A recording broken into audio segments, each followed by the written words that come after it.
my ancestral immigrants and migrants, achieving the American dream. My heritage on my mother's side of the family begins in St. Croix, Virgin Islands. 4 generations ago, my great-great-grandmother fell in love with a man from Puerto Rico. When she became pregnant with no hope of marriage, she accepted her push factors and came to America. Although I never got to meet my great-great-grandmother, her son would often tell us stories that she told him of passing through the Ellis Allen immigration station in 1907. She initially settled with some friends who had obtained and maintained stability in Harlem, developing their own social capital theory, which is the ability to go to another country because of people that you know, connections. The dwelling system that these immigrants created is the core of the neoclassical economic theory, with the individual working hard to earn money in order to establish his or her own personal goals. My great-grandfather was proud of his mother's achievement, and in return she was even prouder of her son. My great-grandfather was graduated from high school with honors, then entered World War I in 1924, and even received the Purple Heart for his contribution protecting the United States of America.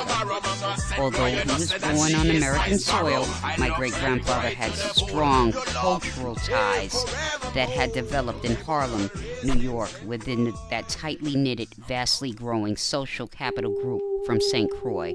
My heritage on my father's side of the family begins in Oneida, New York, on an Iroquois Indian reservation. My great-grandparents had 10 children and took a huge leap of faith in 1927 when their second child was born. They migrated down to Albany, New York, which was practically unheard of at the time because the tribes knew there was strength in numbers. They resided in a little town called Watervliet, with little means of income due to the discrimination from the French and Dutch inhabitants. Ultimately, they migrated again to New York City, which was considered rich with opportunity. They settled in a tenement building in Harlem. My grandmother was the eldest of the children, and she maintained childhood friendships with the Iroquois, who still lived on the reservation. So when she became pregnant with my father, it was considered a curse and a blessing, because wherever a pregnant woman goes, obviously her unborn child follows. At that time, Native Americans had been experiencing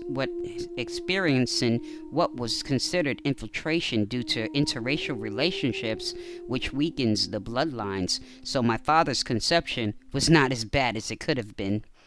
Native Americans are extremely skeptical of outsiders due to the abundant confiscation of land that has occurred over the centuries. Therefore, they deem anyone who doesn't share their respect for nature, peace, and their culture a threat that will compromise the stability of the entire reservation. My father was the product of those childhood lovebirds who were followers of the same pioneers that underwent a cultural assimilation. By moving from Oneida Reservation, my great-grandparents were subjected to change of culture, lifestyle, and language. Okay, now we need to get down to the primary perspective of this entire ancestral immigration and migration. Me.